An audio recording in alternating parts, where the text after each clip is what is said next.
দক্ষিণ আফ্রিকার বিরুদ্ধে একদিনের সিরিজ জেতার পর সমালোচকদের একহাত নিয়েছিলেন কোচ গৌতম গম্ভীর। ব্যাখ্যা দিয়েছিলেন টেস্ট ক্রিকেটে ভারতের খারাপ পারফরম্যান্সের কারণ। তারপরও বন্ধ হয়নি সমালোচনা, বরং অনেকে আরও মুখ খুলতে শুরু করেছেন কোচ গম্ভীরের বিরুদ্ধে। সেই তালিকায় নতুন সংযোজন পাকিস্তানের সাবেক অলরাউন্ডার তথা ক্যাপ্টেন শাহিদ আফ্রিদি। এক সাক্ষাৎকারে তিনি বলেছেন, গম্ভীর এমনভাবে কোচিং শুরু করেছিল যেন ও যা বলবে সব ঠিক, কিন্তু দেখা গেল কেউ একজন সবসময় ঠিক হতে পারে না। রোহিত, বিরাট আজও ভারতীয় দলের শিরদাঁড়া। ওরা যেভাবে ওয়ানডে সিরিজ খেলছে তাতে 2027-এর বিশ্বকাপ পর্যন্ত অনায়াসে খেলতে পারে।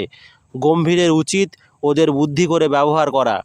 আফ্রিদির মতে, মানসিকতা নমনীয় করতে পারলে কোচ গম্ভীর উপকৃত হতে পারেন। ভারত পাকিস্তান উত্তাপকে কেন্দ্র করে অতীতে একাধিকবার আফ্রিদি এবং গম্ভীর একে অপরের সাথে বাগযুদ্ধে জড়িয়েছেন সমাজ মাধ্যমে, পরস্পরকে আক্রমণ করেছেন পর্যন্ত। এবার তার অন্যথা হলো না। গম্ভীরের সমালোচনা করলেন আফ্রিদি। দক্ষিণ আফ্রিকার বিরুদ্ধে একদিনের সিরিজে বিরাট কোহলি এবং রোহিত শর্মার পারফরম্যান্সের প্রশংসা শোনা গেল পাকিস্তানের প্রাক্তন ক্রিকেটারের মুখে।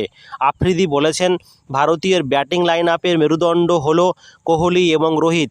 দক্ষিণ আফ্রিকার বিরুদ্ধে একদিনের সিরিজে ওরা যেভাবে খেললো তাতে একটা বিষয় নিশ্চিত, 2027 সালের বিশ্বকাপ পর্যন্ত অনায়াসে খেলতে পারবে ওরা। দুই ব্যাটারের বয়সের কথা মাথায় রেখে পরামর্শ সুরে আফ্রিদি বলেছেন, আমার মতে ওদের মতো ব্যাটারদের বেছে বেছে খেলানো উচিত। তুলনায় দুর্বল দলগুলির বিরুদ্ধে কোহলি এবং রোহিতকে বিশ্রাম দিয়ে তরুণদের দেখে নিতে পারে ভারত।